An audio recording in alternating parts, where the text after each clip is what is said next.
Hello everybody, मैं अविनाश अग्रवाल हाजिर हूँ स्टोरी स्पीक्स के एक नए एपिसोड के साथ। स्टोरी स्पीक्स के माध्यम से मैं लाया हूँ स्टूडेंट्स के लिए ऐसी चुनिंदा स्टोरीज जो कि ना ही सिर्फ इंस्पिरेशनल हैं बल्कि उनमें छुपी हुई हैं ऐसी टिप्स जो कि आपकी तैयारी को एक नए मुकाम पर ले जा सकते हैं। Theme of today's story is put your 100% और गिव योर 100% और काश मुझे पता होता। ये कहानी एक ऐसे कारपेंटर की जो बहुत ही खूबसूरत वुडन हाउसेस बनाता था। उसके वुडन हाउसेस हर आसपास के सभी शहरों में जाने जाते थे। 30-40 साल सर्विस करने के बाद एक दिन उसके घर से कॉल आया। उसकी वाइफ और बच्चों ने कॉल किया कि अब आप वापस गांव आ जाओ या हमें शहर बुला लो। तो उसने सोचा मैं गांव चला जाता हूं क्योंकि शहर में रहने के लिए मेरे पास कोई जगह नहीं है। तो वो अपने बॉस के पास गया और उसने कहा कि सर ऐसे ऐसे मेरे घर से कॉल आया और अब मैं अपनी फैमिली के साथ कुछ जाके टाइम स्पेंड करना चाहता हूँ। उसका बॉस काफी उदास हुआ क्योंकि उसके बनाए हुए वुडन हाउसेस काफी पॉपुलर थे और वो एक बहुत ही ईमानदार और बहुत ही जोश और जज्बे वाला एम्प्लॉय था। पर फिर भी बॉस ने कहा ये बात जो कह रहा है ठीक है।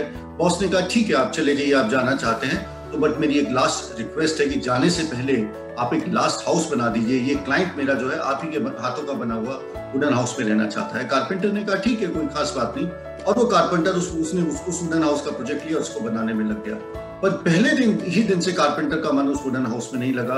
उसने आधा अधूरा काम किया, पूरे मन से, पूरे जोश, पूरे जज्बे से काम नहीं किया। उसने रॉ मटेरियल में कॉम्प्रोमाइज किया, डिजाइन में कॉम्प्रोमाइज किया, फिनिशिंग टचेस में कॉम्प्रोमाइज किया और उसको बस जाने की जल्दी थी। उसका मन उसका काम पे नहीं लग रहा था और कहीं ना कहीं उसने अपना 50-60% दिया, 100% नहीं दिया। फटाफट उसने 4 हफ्ते का जो प्रोजेक्ट था उसको 3 हफ्ते में कंप्लीट करके बॉस के पास गया और उसने कहा कि boss the house is ready and here are the keys.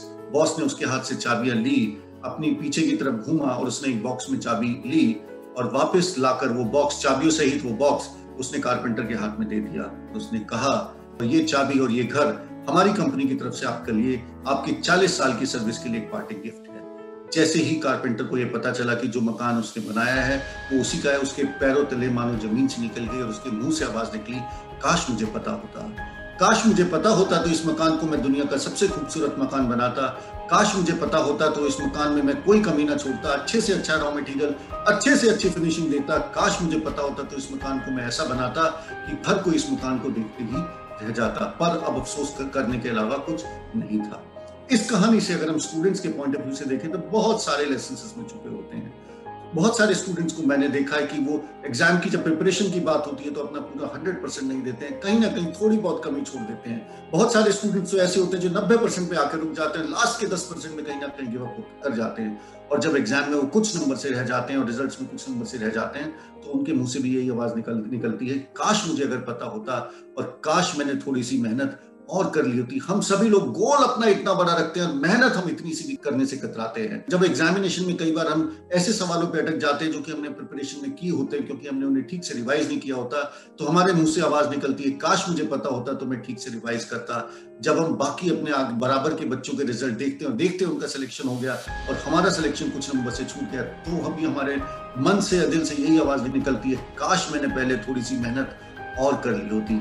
अभी पिछले कुछ समय में, कोरोना के समय, बहुत सारे स्टूडेंट्स मेरे टच में आए। इसमें 2 प्रकार के स्टूडेंट्स थे। कुछ स्टूडेंट्स तो ऐसे थे जिन्होंने कोरोना के समय बिल्कुल अपने एक तरीके से अपनी प्रिपरेशन को डिले कर दिया, डीमोटिवेट हो गए, डिसोरिएंट हो गए, ज्यादातर टाइम अपना मोबाइल्स पे, लैपटॉप्स पे, इंस्टाग्राम पे या फिर अपने क्या कहते हैं नेटफ्लिक्स और अमेजन प्राइम पे लगाने लगे। साथ के साथ कुछ ऐसे भी स्टूडेंट थे जो ये जो पहले वाले स्टूडेंट थे, फोकस इन्होंने लूज कर दिया और डिस्ट्रैक्ट हो गए।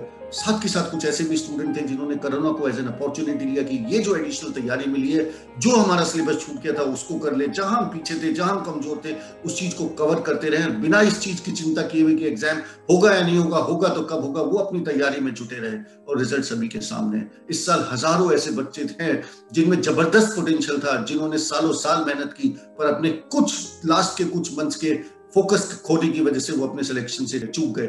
और साथ के साथ कुछ ऐसे बहुत से बच्चे हैं जिन्होंने, जो बहुत पीछे छूटे हुए थे पर जिन्होंने गिव अप नहीं किया, पूरे जोश जज्बे से उन्होंने अपना 100% पूरे महीने में पूरे इस कोरोना के टाइम में देते रहे और आज वो उन बच्चों से आगे निकल गए हैं। एक और बात देखिए, जो टॉपर बच्चा होता है वो सबसे पहले एक्सीलेंस अपने आप से डिमांड करता है, सबसे पहले अपने आप को 100% कमिट करता है। वहीं दूसरी तरफ जो एवरेज बच्चा होता है वो कहता है पहले कोचिंग ऐसा करे, पहले स्कूल ऐसा करे, पहले टीचर ऐसे करे, माने वो एक्सटर्नल सोर्सेज से एक्सीलेंस डिमांड करते हैं। तो यहाँ पे मैं इस स्टोरी के माध्यम से आप सभी स्टूडेंट्स को ये मैसेज देता हूँ कि आप अपनी तैयारी जब भी करें पूरे जोश, जज्बे, जुनून, पूरी शिद्दत के साथ कीजिए, 100% पूरा अपने आप को कमिट कीजिए आप अपने गोल को पूरी ताकत से चीज कीजिए और याद रखिए, हर एक मिनट, हर एक घंटा, हर एक दिन जो आप पढ़ रहे हैं और एक एक सवाल जो आप जूझ रहे हैं और कर रहे हैं, आप अपने उस मकान की फाउंडेशन लेकर रहे हैं, ईंट दर ईंट, जिस मकान में आपको जीवन भर रहना है। तो ऑलवेज गिव योर 100%। तो ये थी आज की कहानी। मिलते हैं नए एपिसोड में नई कहानी के साथ। और हाँ, अगर आप किसी टॉपिक पर कोई कहानी चाहते हैं या आप अपनी प्रिपरेशन के अंदर कोई प्रॉब्लम या समस्या फेस कर रहे हैं, तो कमेंट बॉक्स पर अपनी रिक्वेस्ट भेज सकते हैं।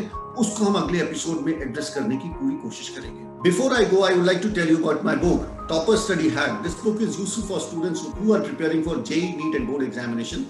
I also have a book which is called Success Blueprint. This book is useful for students who are preparing for banking, SSC, railway and defense. Both these books are based upon the success story of more than hundreds of toppers whom I have interviewed and interacted in the last 15 years. इन दोनों किताबों के अंदर बहुत सारे ऐसे सुने अनसुने राज छुपे हुए हैं कि टॉपर टॉप क्यों करता है, ऐसा क्या होता है टॉपर में कि वो एफर्टलेसली टॉप कर जाता है और एक ऑर्डिनरी बच्चा पूरी ताकत, पूरी शिद्दत के बाद सक्सेस के लिए भी तरसता रह जाता है। ये बुक्स ना ही सिर्फ इंस्पिरेशनल है, बल्कि बहुत सारे टॉपर्स के स्टडी सीक्रेट भी आपसे शेयर करेंगे। इसमें हम बात करेंगे कि टॉपर्स किस तरीके से गोल सेटिंग करते हैं, किस तरीके से प्लानिंग करते हैं, किस तरीके से प्रॉब्लम सॉल्विंग स्पीड को बढ़ाते हैं, किस तरीके से अपनी स्पीड और स्ट्राइक रेट में बैलेंस करते हैं, कैसे ऑब्जेक्टिव टाइप पेपर को अटेम्प्ट करते हैं, क्या डिफरेंट स्ट्रैटेजीज हो सकती हैं, रिवीजन को कैसे करना है, एग्जाम से 2 हफ्ते पहले क्या करना है, 2 महीने पहले कैसे करना है। Thank you, bye bye.